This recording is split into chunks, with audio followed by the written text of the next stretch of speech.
Good evening, my stamping friends. How are we all doing on this Monday night?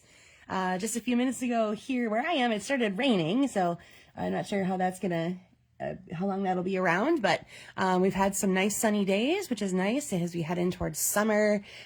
My youngest is home from college, of course, and so we're back to more of a full house situation. Just celebrated our oldest's birthday. And had some little family time this weekend. So overall, it was a good one. Hope you had a good one as well. I'm going to start out tonight showing you the stamp set I'm going to use, which is a little bit of a sneak peek. This is one that's coming up in the July online exclusive release, and it has a coordinating die that has some kind of leafy image that die cuts, and it goes, so that's why it's called Botanical Expressions. It's got that leafy die to go along with it, which I will show you a little bit closer to July when it's actually available for purchase. But I always like to show off a good phrase set because sometimes you need words and they may or may not be, what you need. So this one has some good ones in it. I like the fonts, when they change up the fonts within the set itself, like Time Together as a Family is a Blessing. I like the way that's laid out. So again, this is one that's coming up in July, online exclusives. All right, so waiting to see if anybody's going to pop on before I really get started here. Hopefully I am live and all good. And so there we go. Okay. So here is what you need for tonight's Make It With Me Monday. You need a piece of cardstock that is 5.5 by 8.5, scored normally at 4 1/4. That's our normal card base. Mine is Crisp Cantaloupe, one of the new ink colors. Then you need a piece of designer series paper that's 3 by 4. And I said something maybe with a lighter background and a little bit of a smaller print, because we're going to end up cutting this up. So you're going to have tiny pieces that are going to play off each other. If it's directional, again, make sure that the 3 inch was the width and the 4 inches the height, so that it goes the right direction once you've got it cut up. Then you needed cardstock number 2, you need 12 1-inch squares, and this is to make those darker because it's going to offset our DSP a little bit, so we want the light to play against the dark. And I've got Secret Sea as my one there. And then you need a layer that is 4 by 5 1/4. And then, oh, I forgot to cut my piece for my phrase. That was silly of me. All right, good thing I have some cardstock handy. So you need one that is 3/4 by 3 inches, or if you know what phrase you're using, you want to use, adjust it, make it wider, taller, small, whatever it needs to be, adjust it. This is your project, and you get to use the phrase that you want. I just picked a size that kind of played nicely with the background we're going to be creating, that still showed off a good portion of that background. So that's just what I had suggested, was 3/4 by 3. But again, it's your project. Please do what you like with yours. And you need your paper trimmer. So if you don't have that, make sure you maybe just watch what we're doing and you come back and create yours later. All right, so I'm going to go ahead and do my phrase and then just set that aside. It says, "You're wonderful in every way." And then I can put my black and my ink pad aside because we're going to need room for the paper trimmer to come in. So I'm going to move all of these aside, and I just need my DSP. Do-si-do with that a little bit, but not too far away that I lose track of where I put it. Alrighty, so bring in your paper trimmer. You're going to turn your piece of 3 by 4 into 1-inch squares, just like you did. You made your the ones that are going to go in the background of this. Now, you might, several of you may have already seen this technique. Maybe you've done this technique. It's kind of been going across my feeds lately a lot, and I'm going to set these aside so that they stay kind of lined up in the order that they were. And it's called Drop Shadow, and it was a really neat effect of putting highlighting your DSP squares with a shadow. It's also a technique that you may have remembered from, like, if you did what was that word process, or that like Word Perfect, or when you were used to play with like fonts and things like that, you could add drop shadows behind the letters to make them stand out more, so yeah, so like I said, I just cut these 1 inch one direction and now 1 inch the other direction, and I'm keeping them in line so that I remember which one went where, so that I can put together, reassemble your puzzle, basically, is what you're doing. All right. And like I said, this one's going to get It's a little time consuming to start, but the effect is really, really cool. So once you've got those guys all cut, you can move your paper trimmer out of the way because we're done with it. All right, give you just a minute to finish that up in case you're playing along tonight. I am going to be using my liquid glue. Hi, Carla. I'm going to be using my liquid glue to put these together because I want to have a little bit of wiggle when I'm assembling. But you use your adhesive of choice, of course. Hi, Joan. Oh, and you're from Washington State. Well, thanks for joining us tonight. If you didn't catch the very beginning, this will stay on my Facebook page for a little bit. But I do always upload it to my YouTube channel, so you can find that there anytime. You want to have these, you want to have review how it was done, what the dimensions are, and all that kind of good stuff. All right, so we are going to take our DSP squares and we're going to mount them onto our dark squares, but you're going to leave a border on the left and the bottom, and that's your drop shadow. Okay. Then we're going to do that then we're going to do it 11 more times. So like I said, this one's a little trickier for assembly. It's not what, I don't normally do one that's quite, I hate to toss out the word putsy because that kind of has a negative connotation to it. But that might feel, how it is. So I don't think this is one that I would mass produce a whole lot. But if you have that special someone who likes to have something kind of unique and cool to look at like that. So this would be a good one for someone special in your life. We're going to keep going, assembling all our things here. And I don't see it in this particular DSP. This is, I always forget the name of this, Beautiful Ordinary Life. And Secrecy is actually in that DSP in some of the other patterns, but that's why I chose it in this particular instance. And I used it as my ink color as well. So I'm playing off of that for my ink color to bring in a little bit more of that Secrecy color. But if that Beautiful Ordinary Life is in the May to August mini catalog, and if you don't have one of those and you need one of those, give me a holler, drop it in a comment here. I'll show you. This is the cover, so this is what it looks like. So if it looks familiar, then yep, you got it. And if not, so drop me a line. I will get one out to you so you can take a look at that. And again, the stamp set that I used tonight is a sneak peek from the July online exclusive release. And that again was called Botanical Phrases. Nope, Botanical Expressions, which is another good word for phrase. Whoops. It helps if you wait a second to let them actually attach to each other. Oh, goodness.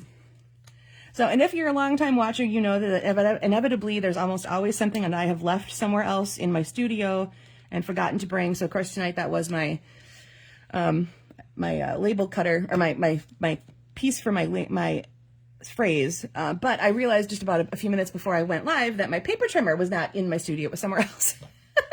And that would have been a little awkward. You would have had to wait 2 minutes for me to go run and get it from another location. So I'm glad I figured that out sooner rather than later. All right. Hopefully you are cruising right along with me.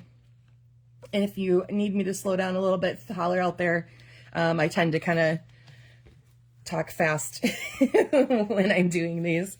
All right, you're going to grab your 4 by 5 1/4 layer. And before I put anything down permanently, I am going to space these out so that I know where I want them to go. These should layer nice enough that you will have even borders around and between. And let me get them all on here. Whoops, on here first, and then I will, that one got a funny edge. Must have been before I changed the blade in my paper trimmer. There we go. Get rid of that little fuzzy. Okay. So like I said, you should be able to have an even border all the way around the edges. And if it helps visually, focus on the dark square when you're doing things for lining them up. That's a very, that should catch your eye and draw you in and keep things straight and level as you're going to go assemble. So now I'm going to go back in. And again, if you're using your favorite adhesive here, whatever you like, I am again going to use my liquid glue because I want to have a little bit of room to maneuver. And yeah, you might bump these guys out of place a little bit, but it should be easy to fit them back in. I'm going to anchor my corners first, and then do the middle. Just for me, that is a landing place that makes sense in my head. And then I'm going to go up top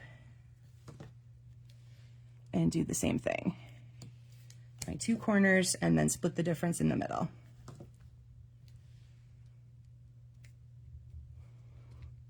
All right. I'm not gonna. I'm all quiet because, you know, concentration, right? I suppose we should be trying to chit chat a little bit more, but I feel like I need to concentrate and make sure everything stays straight. And I'm sure that's why we don't have a whole bunch of comments floating yet either, because you guys are all busy. I'm keeping your hands very busy tonight as we go through these last couple. Oh, that should go up a little bit higher.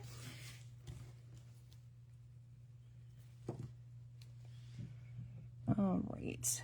I want that one to wiggle up just a little bit more. That's why I like to use the glue on something like this, because I can I have a little bit of time to play with it if it's just not quite right. I have a little time to slide it around and get it into the right position.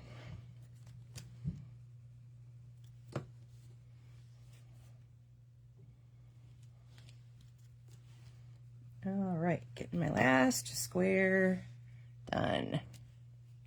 Okay. And don't worry if you're not this far.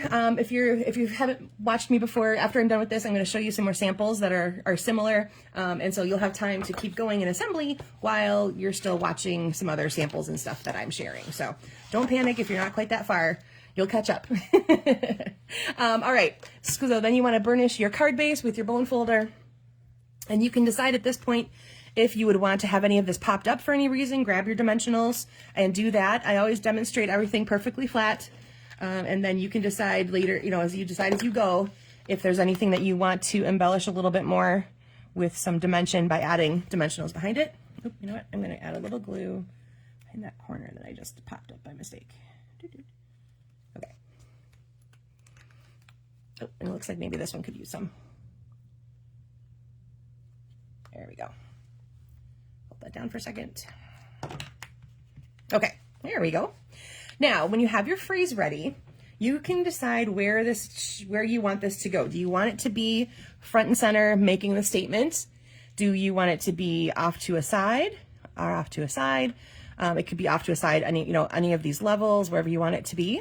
I'm going to trim mine up just a little bit because this phrase is a little shorter. And I'm going to go and cut off this edge completely. And then I'm going to trim this one down just a little bit. And I'm going to do a little bit of a flag. So I like to cut up to the middle first and then come in from each side and cut to where that point is. And then I should end up with a good flag element. Sometimes I need to make just a little bit of adjustment afterwards if I haven't hit it quite right. But it's a good way to start to make your little flag end. If you don't already have a punch or a die that is shaped like that, that is my tip for getting that done. And again, I'm going to do this just flat.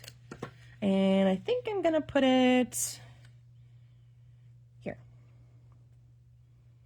I'm going to line up my edge and put it across those two right there. So, like again, whatever phrase you have, whatever size you end up with, that is your call. I give a suggested one for maybe a phrase I'm using or something I think would fit nicely into the pattern. But if you need it to be a little bit wider, smaller, taller, whatever, adjust that layer as much as you need to make this card your own. All right, I'll set this up in the corner and hopefully you can still see what that one looks like. And I'm going to show you a couple of other samples I did. Now I did this one on the flip of that concept. In this case, my background is dark and my shadow is white. I used the Artisan Sketched Garden Designer Series paper, which is all black and white patterns. And then I grabbed one of our new shimmer brushes and I colored in some of the flowers. And this is Crisp Cantaloupe again. If you haven't seen these yet, basically what it is it's kind of like colored Wink of Stella. So once you get it, you remove a ring to get it and shake it up to get it started. You use this little, it even says push, and you let the color come down And then when you paint with it, it's got a shimmer to it. And hopefully you'll be able to see that if I can bring it up closer. Hopefully it's showing up. It's very sparkly in person, so hopefully the light's kind of catching it and you can kind of see what that looks like. But I took that pen to some of the flowers in the background here, so that I highlighted some of them. And hi, Sarah, Pennsylvania. Welcome. Thanks for joining me tonight. So again, I colored with the Crisp Cantaloupe shimmer brush, and my phrase comes from Olive Flutter. That's the butterfly set that has the matching punch. This one here, I used the product of the month for May, I believe it was the Berry Botanical Vellum. So I used that here. It's still available in the online store. Hi, Jill. It is still available in the online store. I checked last night before, so hopefully it's still here. Oh, congratulations, Carla. That's awesome. You have to send her the blue one. Yeah, so yeah, the shimmer brushes, I should say, come in all 5 in colors. So they're a really fun addition to that in color collection, and they're really fun to work with. So again, this was the product of the month for May, I believe. And you can get it for $5 when you place a $75 order. So there's a new product of the month every month. I believe they drop it somewhere like between the 3rd and the 5th of the month. And there's a limited quantity of everything, and once it's gone, it's gone. So some months carry over because they just haven't sold them all yet. So this was one of them. There's 3 different patterns of the vellum in there, and it's very bold and bright. It's got like Flirty Flamingo and I can't remember some of the other colors, but they're bright, they're pretty. A couple floral patterns, and then I think there's a plaid in there, and then it's all vellum and in 12 by 12 sheets. And so then my background squares for this were Misty Moonlight, because that's one of the other colors that's in that vellum. And then the Enjoy Your Day comes from Balloon Festoon, which is the set that has the dies that are all balloon shapes. All right, this one here is featuring Hydrangea Hue. That's another one of our new in colors. And my backdrop is, I also wanted to point out, you can see where I placed some of these differently. So here's one that's kind of centered. This one is centered across one of the rows.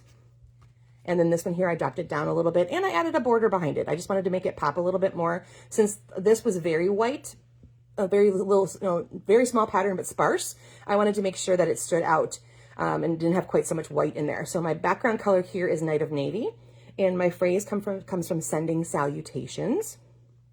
And that's the Paper Medley Designer Series paper. And then lastly here, I've got one that I did in Moonlit Flora. And again, I kind of did the opposite, where I took a dark background and then a lighter drop shadow.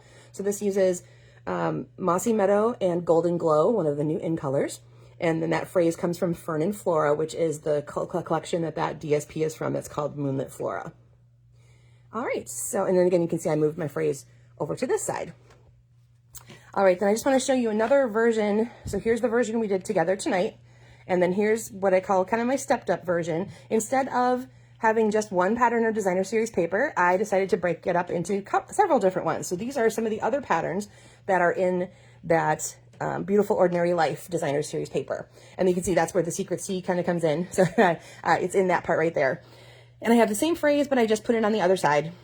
And again, you can you adjust where that wants to go on your card. Put it anywhere you like. But I just wanted to point out that it doesn't have to be one particular piece of Designer Series paper. You just need 12 squares and then 12 drop shadow squares, whatever that is for you. So like there too, I had 2 different DSPs going on in this one. And the rest of them, I did actually just start with a 3x4 piece and then cut it up into my pattern and make the puzzle that you recreate, basically. All right, that's going to be it for me for tonight, everyone. Thank you for joining me. If you were new, welcome. I appreciate you tuning in. The video will stay on my page for a little while, but I do always put it up on YouTube. And later this evening, you'll find photos added of all these samples, and again, the directions and all that kind of good stuff can be found there too. And if you, thanks, Tina. I thought that vellum was really cool too. And again, if you guys did a creation along with me, I would love to see what you made. Feel free to drop a picture of it in the comments of the supply list or the one for the album, so we can all kind of see what everybody was working with. All right, so thanks again for joining me, everyone. I hope you enjoyed this drop shadow technique. It's really kind of a fun one to play with.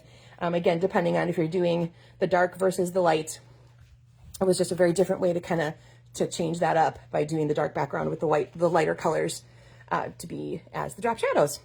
All right, everybody have a great week, and I will see you again next Monday. Take care.